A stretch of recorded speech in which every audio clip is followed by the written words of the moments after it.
అంటే మా వంట ఉన్నది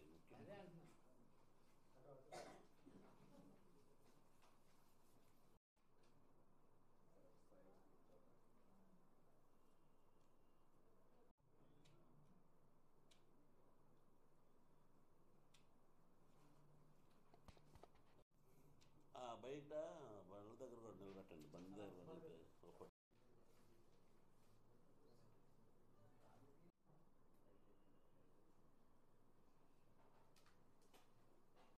మీడియా మిత్రులందరూ కూడా ఈరోజు మేము ముఖ్యంగా ఏంటంటే ఈ భీమడోల్ సిఐ గారు, భీమడోల్ ఎస్ఐ గారు మరియు వారి సిబ్బంది, అలానే 1 టౌన్ సిఐ గారు మరియు సిఐ సిసిఎస్ రాజశేఖర్ గారు వారి సిబ్బంది ఆధ్వర్యంలో ఈరోజు భీమడోల్లో గత నెల 28వ తారీఖు నాడు ఒక పల్సర్ బండి పోవటం జరిగింది.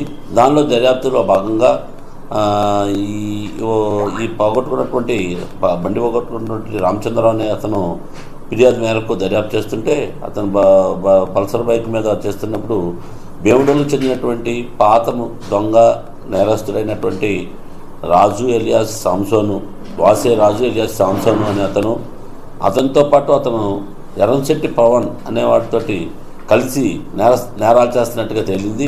దీంతో భాగంగా అతని వద్ద నుంచి మొత్తం 4 వెహికల్స్ సీజ్ చేయడం జరిగింది.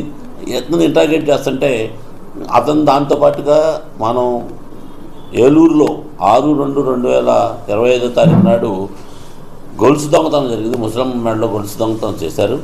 దానిలో భాగంగా కూడా దర్యాప్తు చేస్తే ఈ లింక్ తగిలింది. దాంతోపాటు మొత్తంగా దర్యాప్తులో భాగంగా వెరిఫై చేస్తే ఈ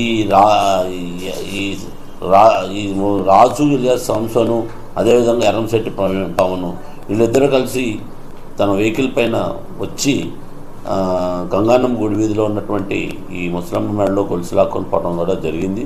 సో వెంటనే మా దర్యాప్తు బృందాలన్నీ కూడా సాంకేతిక పరిజ్ఞానం ద్వారా మరియు పాత ముద్ద అవ్వటం వలన అతను కదలికల మీద అనుమానంతో ఈ దర్యాప్తు చేయడం జరిగింది. దర్యాప్తులో భాగంగా వాళ్ళు ఒప్పుకోవడం కూడా జరిగింది. దానిలో భాగంగానే ఈ శాంసోన్ అనే అతను చైన్ స్నాచింగ్ చేయడం జరిగింది.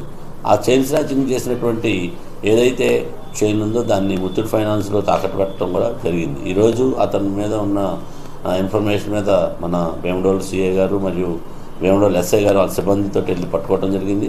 అతనితో పాటు ఆ ఏదైతే చైన్ స్నాచింగ్ కావాల్సినటువంటి చేసినటువంటి బండి మీద వచ్చారో ఆ బండిని రికవర్ చేయడంతో పాటు మరలా గట్టిగా అతను ప్రశ్నిస్తే ఈ మిగతా ఏదైతే దర్యాప్తులో భాగంగా పల్సర్ బండి షెడ్లో పెట్టుంటే పగలగొట్టి తీసుకెళ్ళిపోయారో దాన్ని, అదేవిధంగా ఇంకా మిగతా 3 బండ్లను కూడా స్వాధీనపరుచుకొని ముద్దాయిల్ని అరెస్ట్ చేయడం జరిగింది.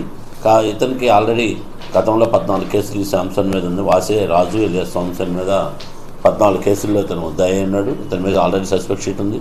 ఈ ఎర్రంశెట్టి పవన్ కూడా ఇతనితో జత కలిశాడు కాబట్టి ఇతని మీద షీట్ ఓపెన్ చేస్తాం. ఇతని మీద నిఘా పెట్టుకొని ఈ కేసుల్లో శిక్ష పడే విధంగా దర్యాప్తు చేసి ఖచ్చితంగా శిక్ష పడే విధంగా ఏర్పాటు చేస్తున్నాం. కాబట్టి అందరికి కూడా చెప్పేది ఏంటంటే మీరు అప్రమత్తంగా ఉండి సీసీ కెమెరాలు, అదేవిధంగా ఏదైనా అనుమానం ఉంటే 112 కాల్ చేయాల్సిందిగా విజ్ఞప్తి చేస్తున్నాం. Thank you.